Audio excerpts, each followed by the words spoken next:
month of whatever month it was, May, March, whoa. Hello everybody, my name is Kelsey and we're about to get very, very nerdy with all the books that I bought in April.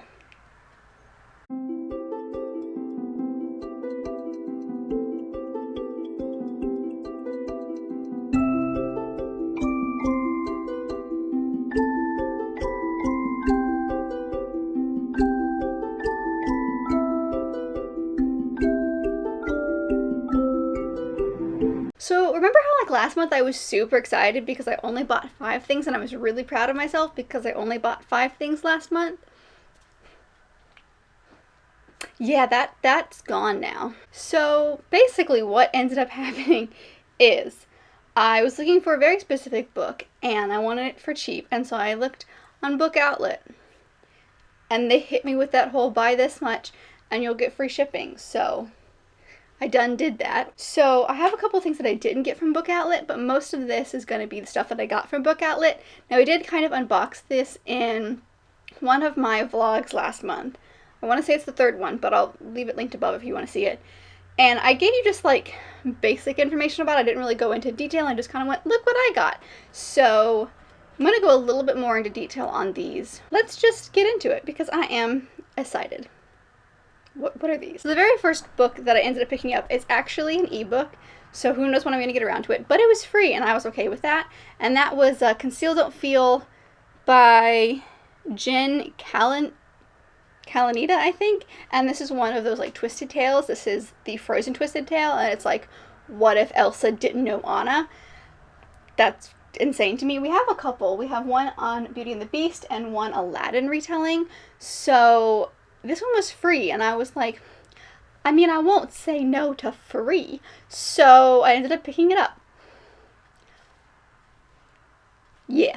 So, now we're gonna get into Book Outlet. The reason I went on Book Outlet was to pick up Unconditionally by Lyon. This is the sequel to I Love You by Lyon, which I've had, and I've had this for like at least a year, if not 2, and I ended up picking this one for my Owls TBR. Picked it from my TBR jars, and I ended up reading this one, and it was very good. I didn't realize that it had a sequel, and that one just kind of like ended, so I needed to know what was going to happen. So I picked up the second one because of that. So I obviously, I've already read this one, so you should see my thoughts on both of these, but I picked this one up because it's the sequel, and this one just ended, and I needed to know the end of this story. This duology basically takes place in a world where there are not marriages, they are 7-year contracts, and if you breach a contract, that's like the equivalent of divorce. It basically follows our main girl who went to law school, like quit her job that she hated, went to law school, and basically her life flips on its head, and she said that she would never do signing law, which is the law that surrounds like marriage contracts,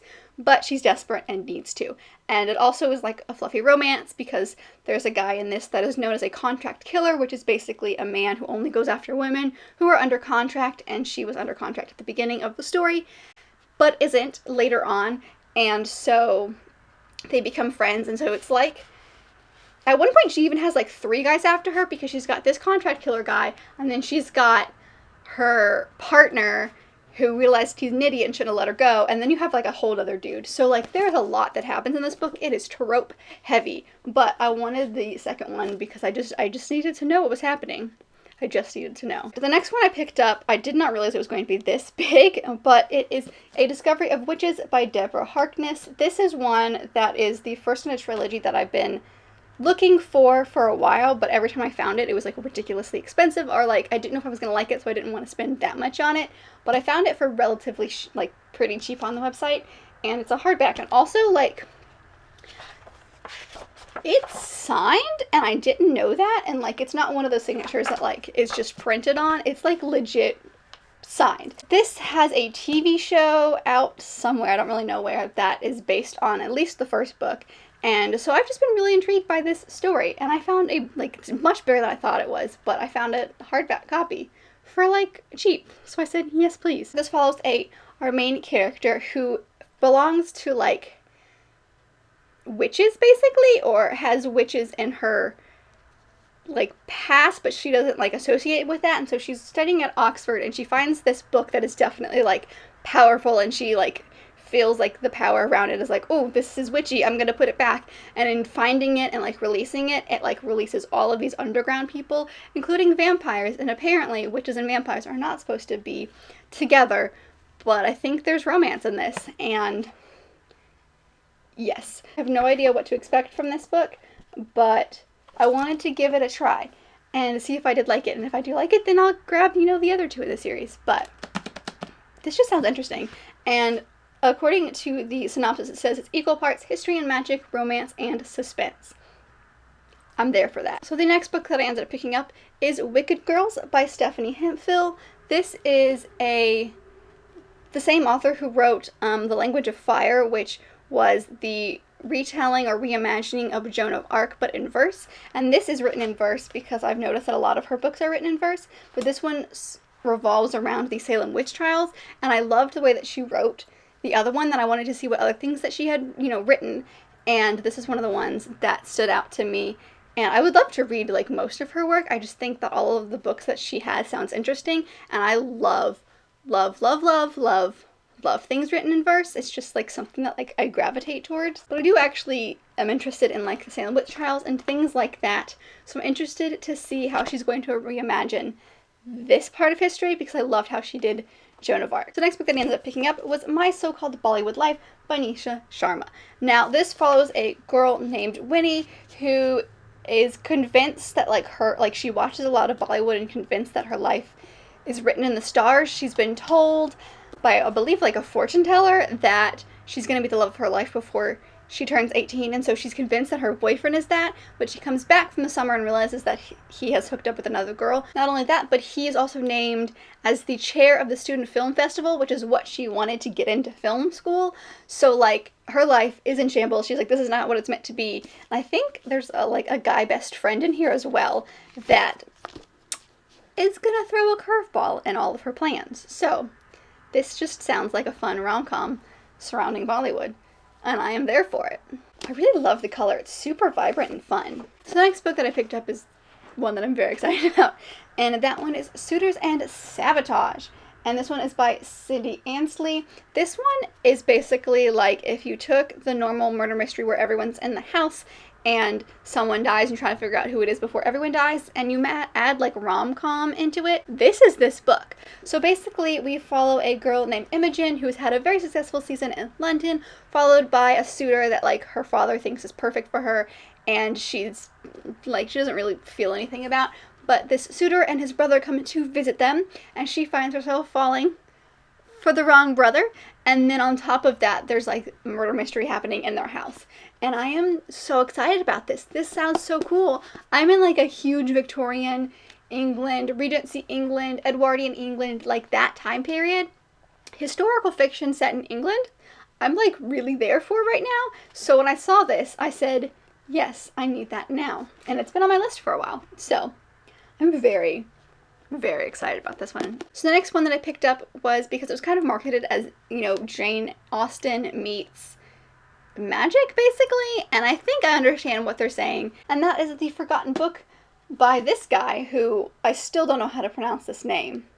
So yeah, basically it follows this girl named Emma who is at a boarding school, and everyone comes to her for their opinions. Her father is the headmaster of this boarding school, and she ends up finding this book in the library and discovers that everything you write in this book comes true. And then she also discovers that she's not the only one who knows about this, and people are coming after her. And also I think there's a boy in here named Darcy. Yes. So he becomes like an ally for her. I am excited. Also, the cover is just, it makes me so happy because she's like sitting on a book and there's book things, and like, yes. Yes. The next one I totally got on a whim, but it's because I love the author. And before I show the cover, let me explain something to you. This is not the cover that I was shown on Book Outlet. Now, I realize that not all covers on Book Outlet are going to be the ones that you get, because if you're buying like bargained copies, they're not always going to be the same. And I get that. I'm just a little bitter because like, I'm not a fan of this cover. But that is Man of My Dreams by Joanna Lindsay. I mean, look, I just don't like people on covers. Like it's not my favorite thing. And especially like these small, like mass market romance books, I don't like it when people are on the cover, especially people who don't even look real. Whatever. But I really do like Johanna Lindsey as an author. I have a good handful of her books, actually. So when I saw this was like not even $1, I said, yes, I must have that for my collection. So it basically follows this girl named Megan, who has her eyes set on this guy named Ambrose St. James. And he is like the catch of the season. She will take no one else but him. Especially not the handsome horse breeder named Devlin? Yes, Devlin Jeffries. However, little does she know that this lovely horse breeder is actually Ambrose, but in disguise.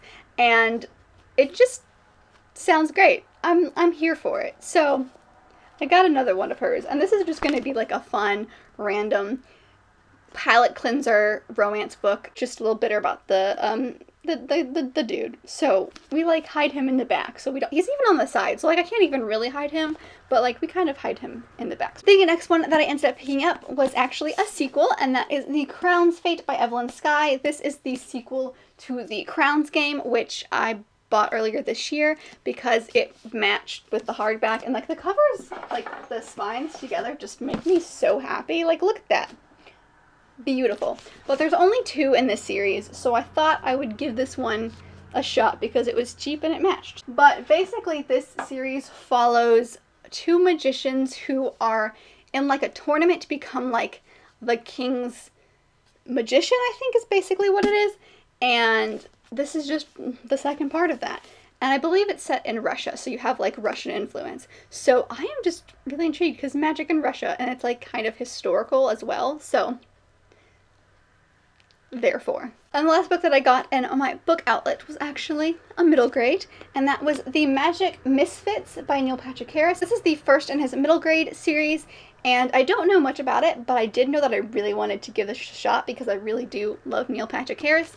I believe that there are 3 out right now, and the 4th one is coming out soon. I know that there's going to be 4 because the cover is a card, and so this one is diamonds, but every book has a different card basically, so 4 suits, 4 books. So it basically follows this young kid named Carter who runs away from home, and he ends up in this sleepy New England town, and while he's in this town, he's a magician. He finds magic, he finds friends, things he never expected. There's this crew of, the only thing that I can really imagine them as is goons who are terrorizing this town, so he teams up with his friends to basically save the town that they're in. And I love it. And also like the cover is beautiful. This book as a whole is beautiful because you also have like this fun cover. So I'm just really excited to see how this goes because, like I said, I love Neil Patrick Harris and I just wanted to see how his books were. And now that I found one for pretty cheap, I'm excited. So it's gonna be great. Very last book that I picked up this month, I did not pick up from Book Outlet. I actually won it on Instagram. So I will leave a link to the girl that I won it from because her Instagram is amazing. But that is Jenna, and her handle, I believe, is 99 Problems But a Book's Not One or something like that. So just make sure you check down there because seriously quality bookstagram. But that is To Have and to Hoax by Martha Waters. This is the ARC copy of it, and this is one that I've really been looking forward to, and I'm so excited. So this follows our main characters, Lady Violet Grey and Lord James Audley, who are married and fell in love and got married 5 years ago, but 4 years ago they had a huge fight and haven't really spoken since. And so they're kind of estranged. I'm not even sure that they live in the same house.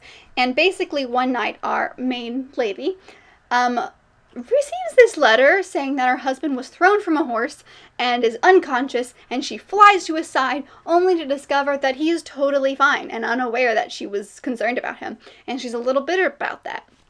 So she decides to fake an illness to piss him off. He sees through it, and then like they just kind of like stack on each other hoax after hoax after hoax just to like outwin each other, and like this just sounds like a perfect rom-com. It just sounds fantastic. I expect to laugh a lot. I expect to swoon. I expect a lot of things from this book, and this cover just makes me very happy. I'm so excited about this book. So, I'm not even going to hold those up, but those were all the books that I ended up buying in April. I don't think May's going to be as bad, but I said that last month and here we are. So we're going to not jinx myself. But I appreciate you guys for sticking around and watching as I haul some things, because I have no self-control. But let me know if you've read any of these books, what your thoughts on them are. If you picked up something super fun in April, I would love to know that down below. But if you did like this video, make sure to give it a big thumbs up and subscribe down below if you want to be part of this awesome growing family. I have all my social media down there as well if you want to check me out on any of those. And I will see you guys in my next video. Bye!